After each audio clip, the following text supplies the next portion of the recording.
ifikapo miaka 30 kutoka sasa tuendelee kuendelea na maendeleo ambayo tuko nayo, tuhakikishe tumetoa Kenya katika orodha ya nchi maskini, tuipeleke katika orodha ya nchi tajiri, na inawezekana kwa sababu nchi zingine zimefanya hivi zikafaulu. Hata Kenya inaweza faulu kwa sababu Mungu ambaye amesaidia nchi zingine pia ndiye Mungu wa taifa letu la Kenya. Niseme nisiseme? Niseme nisiseme? Tunataka katika miaka 30 ijayo tuboreshe elimu, tuboreshe barabara, tujenge masoko, tutafutie vijana ajira, nchi yetu iwe tajiri kama nchi zilizoendelea kule Marekani na Canada na kule Europa. And it is possible, good people, ladies and gentlemen, fellow Kenyans, it is possible to push our country into prosperity. Singapore has done it. China has done it. Malaysia has done it. South Korea has done it.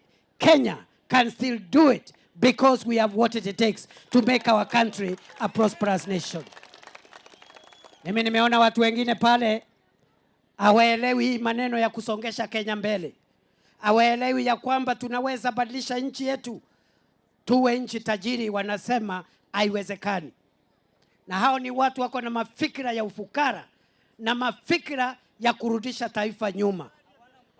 Wanaendelea kusema ya kwamba ati rais asituambie mambo ya kesho, atuambie ya sasa. Sisi tunawaambia rais atawaambia mambo ya leo na mambo ya kesho. Si namna hiyo? Kwa sababu mtu mzuri ni yule anapanga mambo ya watoto wake saa hii na mambo ya watoto wake siku ya kesho. Kwa sababu mahali Kenya iko, sio lazima tubaki hapo milele, lazima tusonge mbele. Na hiyo maneno ndio tunasema.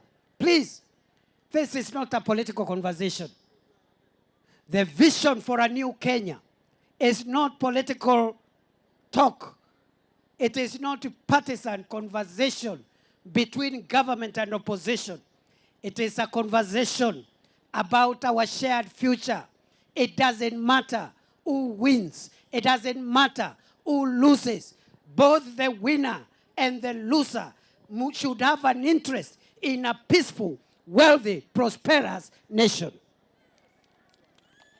Kuna watu wanatuletea maneno hapa, wanafikiri maneno rais anaongea ya vile Kenya inapaswa kwenda mbele ati ni maneno ya siasa. Hii sio maneno ya siasa.